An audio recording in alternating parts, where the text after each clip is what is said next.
দীঘায় মুখ্যমন্ত্রী মমতা বন্দ্যোপাধ্যায়কে ধন্যবাদ জ্ঞাপন সভা পশ্চিমবঙ্গ রাজ্য সনাতন ব্রাহ্মণ ট্রাস্টের। হাতে গোনা আর কয়েকটা দিন বাকি। আগামী 30 এপ্রিল জগন্নাথ মন্দির উদ্বোধন হতে চলেছে। 28 এবং 29 এপ্রিল যথাক্রমে যজ্ঞের মাধ্যমে সনাতন ধর্মের নিয়ম নীতি মেনেই মন্দির প্রতিষ্ঠার কাজ হবে।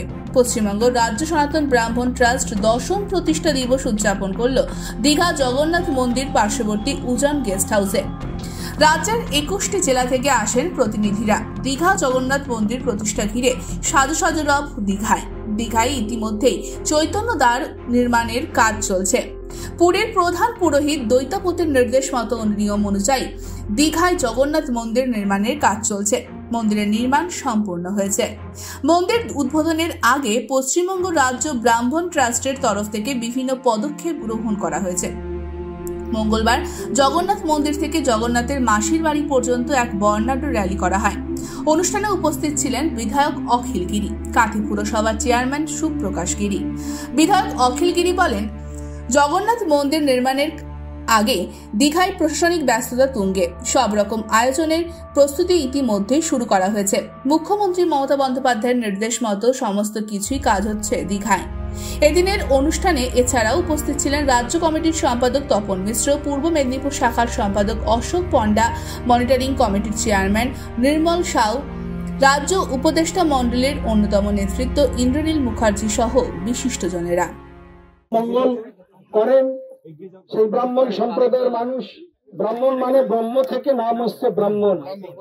যারা ব্রহ্মকে জানেন তারাই হচ্ছে ব্রাহ্মণ।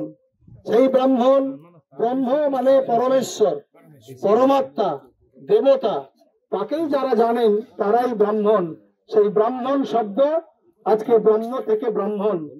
আজকের আমাদের এখানে উপস্থিত আছেন কাঁথি পৌরসভার চেয়ারম্যান সুপ্রকাশ গিরি সহ অন্যান্য সবাই আছেন। সবারই নাম আমি জানি না।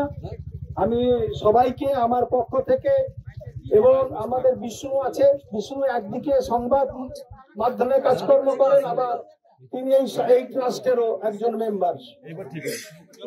আপনারা সবাই আবার ফিরে যাবেন উজান গেস্ট হাউসে। সেখানে আপনাদের সম্মেলনে আপনারা আলোচনা করবেন। আমার অনেক কাজ আছে।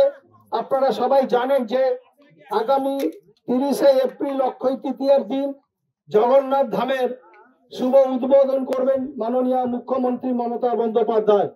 28 এপ্রিল, 29 এপ্রিল এখানে মহাযজ্ঞ হবে। মুখ্যমন্ত্রী নিজে উপস্থিত থাকবেন, আপনারাও থাকবেন। এনারাই হচ্ছেন প্রকৃত সনাতন। কিছু ভণ্ড সনাতন ঘুরে বেড়াচ্ছে বাংলা জুড়ে। তারা নিজেদের স্বার্থকে চরিতার্থ করার জন্য, গদির জন্য, চেয়ারের জন্য সনাতন সেজেছেন, দিয়ে এখন প্রকৃত হিন্দুদের অপমান করছে।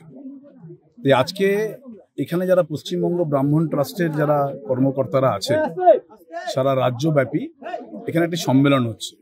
সম্মেলনের মুখ্য উদ্দেশ্য হচ্ছে যে বাংলার মুখ্যমন্ত্রী, যিনি সর্বধর্ম সমন্বয়ের মানুষকে নিয়ে এক সুতোয় বেঁধে দিয়েছেন, সেই মাননীয় মুখ্যমন্ত্রীর ঐকান্তিক চেষ্টা, তার স্বপ্নের যে সকল প্রকল্প রয়েছে, এবং তার মধ্যে তিনি দীঘায় এসে তিনি চিন্তা করেছেন যে দীঘায় যে জগন্নাথ দেবের মন্দির যারা ভুল বার্তা দিচ্ছে, ভুল প্রচার করছে, তারাই একসময় নকশা করে এইখানে দাঁড়িয়ে, এই যেখানে আমরা দাঁড়িয়ে আছি তার থেকে 10 হাত দূরে, আমরাও সেদিনকে উপস্থিত ছিলাম, মমতা বন্দ্যোপাধ্যায়কে নকশা দেখাচ্ছিলেন, এটা করলে এটা হবে, ওটা করলে এটা হবে। তো মমতা বন্দ্যোপাধ্যায়ের এই প্রকল্প বা এই পরিকল্পনাটা আজকের নয়, তিনি দীর্ঘদিন ধরে এই পরিকল্পনা করছেন। এবং দীঘার মানুষকে, দেখুন, মানুষের জন্যই তো কাজ করছেন মমতা বন্দ্যোপাধ্যায়। আর মানুষ আসবেন জগন্নাথ মন্দিরে, মানুষ এখানে পর্যটক হিসাবে আসেন, দীঘায় সমুদ্রে স্নান করেন, আবার সেই সমুদ্র স্নানের সঙ্গে সঙ্গে তাদের কাছে একটা নতুন বাড়তি পাওনা হচ্ছে জগন্নাথ দেবকে দর্শন করবেন। আরে যেই বানিয়ে দিক। Bureau report, NM news. আরও খবরের আপডেট পেতে সাবস্ক্রাইব করুন আমাদের ইউটিউব চ্যানেলটি আর বেল আইকনে ক্লিক করুন নোটিফিকেশনস পেতে।